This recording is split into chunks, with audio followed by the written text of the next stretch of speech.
아이유에 대한 그런 마음이 나. 만약 좋아요 구독 어떻게 해요? 안녕하세요. 서영, 희정의 서정적 깜상. 저희는 대중문화 콘텐츠를 즐겨보는 20대 학생으로서 그리고 페미니스트로서 미디어를 어떻게 바라볼 수 있을지 고민하고 있어요. 저희가 만든 저희의 첫 번째 콘텐츠는 바로 아이유입니다. 근데 노래는 계속 들었었거든? 미아 때부터도. 근데 정말 본격적으로 제재 논란 때 입장문 발표하면서 그거 보고 나서 정말 좋아하게 됐어. 제재 논란 때부터 아이유를 더 좋아하게 됐다는 게 좀 특이한 것 같아. 조금 역설적. 나는 원래 아이유 노래를 좋아하긴 했는데 제재 논란이나 스물세 때 막 논란이 되면서 친구들 시선을 좀 신경 쓰기 시작을 했던 것 같아. 아이유 노래를 지금도 좋아하고 있지만 그래서 뭔가 내가 페미니스트로서 나 스스로를 정체화하고 그런데 아이유를 이렇게 소비해도 되는 걸까? 계속 좋아해도 되는 걸까? 이런 질문을 계속해서 가져왔던 것 같아. 나도 생각해보면은 내 주변에 근데 제재 논란 때 내가 좋아하기 시작했을 때는 내 주변에 다 그래서 아이유를 좋아하는 사람들밖에 없었어. 근데 이제 그 친구들 말고 다른 친구들 만날 때는 좀 싸우기도 해. 왜 아이유 좋아하냐. 나도 그런 얘기 주변에서 굉장히 많이 들었었던 것 같아. 그래서 우리가 미디어와 젠더 세미나라는 수업을 들으면서 과제로 아이유를 선택하게 되어 페미니스트인 우리가 아이유를 좋아해도 될까? 이런 질문이 계속 남아있어서 답을 찾고 싶어졌어. 확실히 친구들에게 왜 아이유를 좋아하는지 페미니즘적으로 설명할 때마다 조금 난관에 부딪히긴 했거든. 그래서 되게 아이유를 좋아하는 이유를 페미니즘적으로 한번 제대로 정리해보고 싶다는 생각이 들긴 했었어. 또 어떤 컨텐츠든지 그게 가질 수 있는 한계가 있을 텐데 아이유한테는 그런 게 뭐가 있을까? 더 발전할 수 있는 가능성을 어디서 찾을 수 있을까? 이번 과제를 통해서 그런 부분을 찾아보면 더 좋을 것 같아. 사실 아이유가 데뷔를 했을 때에는 큰 주목을 받지는 못했지. 미아라는 곡으로 데뷔를 했는데 그때 당시에 무대 사진 같은 거를 보면 지금이랑 완전 다르게 스타일링이 엄청 조숙하고 기억나. 음악 방송에서도 아이돌이 아니라 뭐 실력파 아티스트 이런 식으로 소개를 했던 것 같거든. 진짜 망했지. 내가 기억하기에도 인기를 얻기 시작한 게 그 마시멜로우랑 부 아이돌로서의 노선을 슬슬 타기 시작한 것 같거든? 근데 그때 뭐지? 뭐 꿀벅지 아이유 아낌없이 드려요? 이런 식의 섹슈얼한 이미지화를 그때부터 시도를 했던 것 같아. 맞아. 그때 미니스커트, 엄청 짧은 바지 이런 거를 입고 나오기도 했었고 근데 그렇게 인기를 얻고 나서 나왔던 곡이 좋은 날.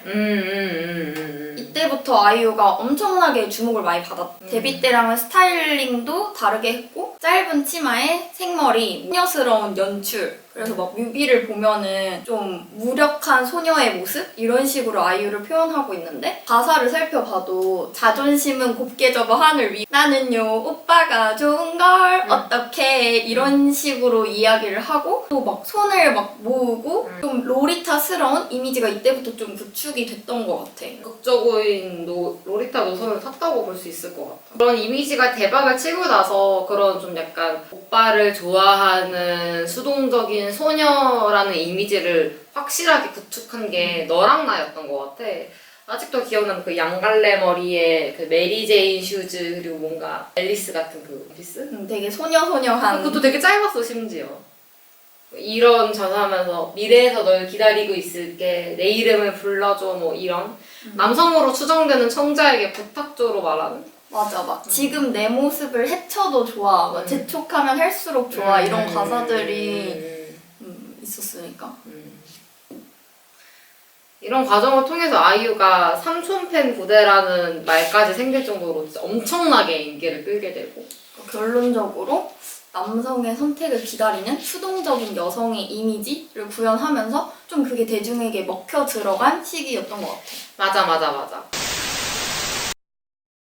좋은 날이랑 너랑 나에서 이렇게 로리타스러운 이미지, 우리가 앞에서 말했던 그런 이미지로 아이유가 성공을 거뒀는데도 불구하고 아이유 로리타야, 나빠 이런 식의 부정적인 프레이밍이 씌워지진 않았던 것 같아. 아이유의 그런 로리타 논란이 본격적으로 시작됐던 지점은 23부터였지. 근데 아무래도 아이유가 프로듀싱에 전면적으로 참여하기도 했고 특히 제재 논란이랑 뮤비 논란이 함께 이제 겹치면서 논란이 엄청 커졌지. 젖병 장면이 나는 근데 이게 아이를 성적 대상화했다고? 진짜 엄청 많이 까였는데 난 이건 그렇게 볼 문제가 아닌 것 같아. 이미지로만 분석하는 것 같고 그 안에 있는 메시지를 조금 더 파고드는 텍스트 분석이 꼭 필요할 것 같아.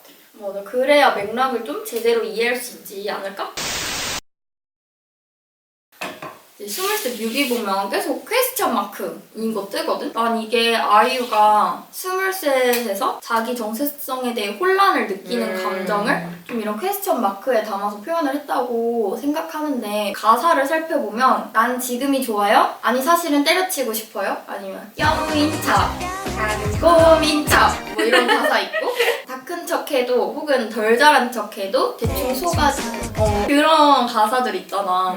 이 부분을 보면 대중들이 아이유를 바라보는 그런 상반된 시선? 표현했다는 생각이 들거든. 맞아. 그 뮤직비디오 중간에도 그 장면 있잖아. 여우랑 흰색 옷을 입은 약간 순결한 소녀 느낌으로 등장하는 이 장면. 이게 약간 국민 여동생인 동시에 섹슈얼한 여성으로서 아이유를 바라보는 대중의 이중적인 잣대를 이미지하는 걸로 보이거든. 그래서 아이유 자신도 자기가 아이가 되고 싶은 건지 아니면 물기 있는 여자가 되고 싶은 건지 혼란스러워하는 상태를 드러낸 것 같아. 맞아. 근데 아이유는 23에서 그런 대중의 이중 잣대를 그대로 받아들이는 게 아니라 반항적인 그런 모습을 보여주잖아. 화를 쏜다거나 아니면 막 짜증을 내면서 머리를 헝클어트리면서 마이크를 이렇게 옆으로 던지는 그 장면 있지. 내가 제일 좋아했어.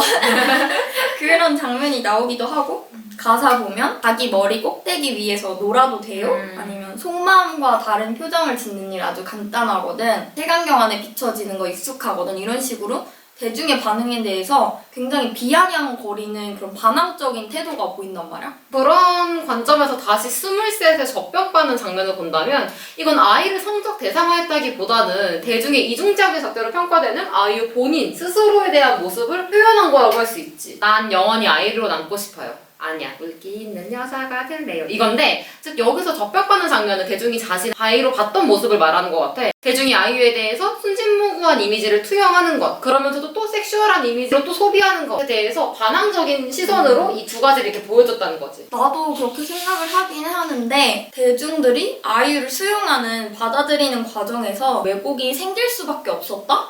이렇게 생각할 수 있을 것 같아. 근데 뭐 사실 뮤직비디오라는 게 시각 이미지가 굉장히 중요한 컨텐츠여서 그럴 수 있긴 할 것 같아.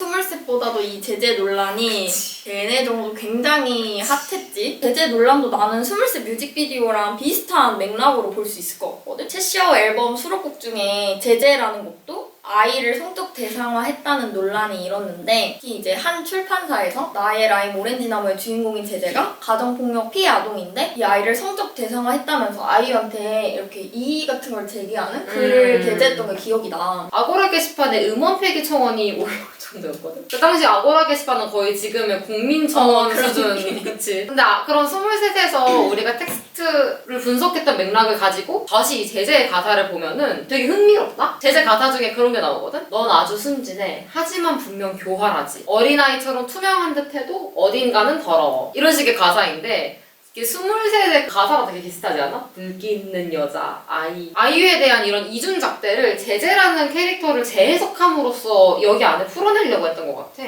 아이유는 제재라는 캐릭터를 통해서 자신을 투영해서 제3의 캐릭터를 만들어낸 건데 다만 꼭 제재를 이용해야 했을까? 아이유도 입장문에서 자기가 작사가로서 미숙했다. 그래서 죄송하다 이렇게 얘기를 했는데 본인이 항상 의도한 대로 콘텐츠가 만들어지진 않잖아. 그런 거를 고민은 하지 않았던 것 같다. 이런 생각이 들었어.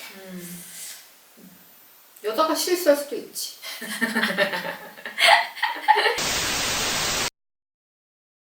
이후 아이유의 행보에 대해서는 어떻게 생각해? 나 우선 팔레트가 진짜 숫자가 좋았어. 23에서는 막 아이유가 대중의 반응에 대해서 엄청 괴로워하는 게 느껴지잖아. 막 그런 거에 대해서 반항적인 모습을 보이기도 하고 뭔가 그런 자기 모습을 23에서 투영을 했다면 팔레트에서는 아이유가 스스로에 대해서 어떻게 생각하는지 그런 내용들이 많이 들어가서 좋았어. 자기가 좋아하는 것들을 이렇게 나열하면서 얘기하기도 하고 또 그거를 남한테 밝히고 이런 모습을 보면서 아 지금의 자신에 대해서 아이유가 긍정을 하게 됐구나. 그리고 나도 평소에 자기 자신을 되게 싫을 때 있잖아. 근데 팔레트를 들으면서 아이유의 그런 동일한 고민 이런 걸 보고 좀 위로도 받았었던 것 같아. 뮤직비디오를 보면 되게 특이한 게 과거에 좋은 날 부를 때 재현하고 있잖아. 그러면서 그때 가사가 좋은 날 부를 땐 참 예뻤더라 라고 하거든? 23에서 아이유가 자신에 대한 이미지를 부정했다면 이제는 그것까지 수용하고 긍정할 수 있을 정도로는 성장했다고 볼 수 있을 것 같아. 또 영원히 살고 싶은 나이 now 라는 가사를 보면 지금 또한 긍정하게 된 것 같고. 맞아. 23이랑 특히 팔레트에서 아이유 그 뮤직비디오 차이가 엄청 두드러지잖아. 아까 말했던 것처럼 23에서는 계속 퀘스천 마크가 등장을 하고 또 여러 명의 아이유가 계속 나타나고 복잡하고 그런 현란한 배경과 장면 전환 이런 게 나오는데 난 이게 혼란스러운 아이유의 마음을 잘 표현한 거다? 이렇게 봤거든. 그런데 비해서 팔레트에서는 뮤직비디오 세트도 엄청 간소해졌고 또 정면을 응시하는 단 한 명의 아이유만 나오고 이런 게 나는 23에서의 엄청난 혼란이 좀 잦아들고 자신에 대해서 긍정하고 알아가기 시작했다는 신호로 보였어. 대중이 바라보는 아이유가 아닌 다면적이고 입체적인 있는 그대로의 아이유를 보여줬던 곡이라고 생각해. 팔레트 뮤비 보면 25나 팔레트 모양 같은 그런 심벌들이 계속 등장을 하잖아. 팔레트는 이제 여러 색깔이 한 공간에 모여있는 그런 특성? 다면적인 특성을 가지고 있는 아이유가 스스로를 그 자체로 긍정하게 됐다는 그런 상징처럼 봤거든. 팔레트랑 25라는 게. 그래서 25의 자신을 긍정하고 있다는 거를 그런 숫자라는 심벌을 통해서 계속 보여주는 것 같고. 팔레트에서 안정적인 모습을 보여줬다면 삐삐에서는 한층 더 나아간 것 같아. 그런 자신에게 간섭하는 무리한 사람들에게 선을 긋고 경고하는 수준. 맞아. 삐삐 가사에서 특히 그게 잘 드러나잖아. 뭐 쟤는 대체 왜 저런 옷을 좋아한다? 막 이런 걱정이야 쟤도 참 뭐 이런 가사가 나오는데 이때 뮤비를 보면 아이유 밑에 이렇게 검은 우산 쓴 사람들이 나오거든? 근데 나 이게 얼굴이 가려진 그런 익명성을 가진 대중들? 이 아이유에게 가지는 관심? 드러낸 장면이라고 그거를 생각을 했거든. 맞아. 그리고 그 다음에 2절에서 나오는 가사 있잖아. 자기는 수근대 눈과 자긴 아나 몰라. 이 가사에서는 이제 뮤직비디오에서 그 검은색 우산을 썼던 사람들의 우산 색깔이 노란색으로 바뀌어 자신에게 무례한 말을 하는 사람들에게 경고한 의미라고 생각했어. 노란색은 보통 경고나 주의를 의미하는 색깔이잖아. 맞아. 그때 막 가사 뒤에 보면 막 원래 걱정이야 쟤도 참이었는데 1절에서는 2절에서는 문제야 쟤도 참 이렇게 바뀐단 말이야. 좀 그 관심에서 간섭으로 넘어간 그런 걸 표현했다고 생각을 했는데 그래서 자신에 대한 대중의 지나친 그런 관심에 대해서 경고를 하는 그 의미라고 해석이 됐어. 노란색이 뮤직비디오 안에서 계속 상징적인 색으로 쓰이잖아. 엄청 반복적으로 나오고 선을 활용한 장면도 많거든. 그런 대중의 지나친 간섭, 무례함을 차단하고자 하는 경계선 같다 이런 생각이 많이 들었는데 가사도 보면 옐로우 카드, 이 선 넘으면 침범이야, 플리즈 킵 더 라인 이렇게 나오거든. 완전 들어맞는 거지. 대중들이 자신에 대해서 이제 무례한 관심 보이는 거 이런 거에 저항하는 좀 23보다 한층 더 나아간 그렇게 느꼈어 나.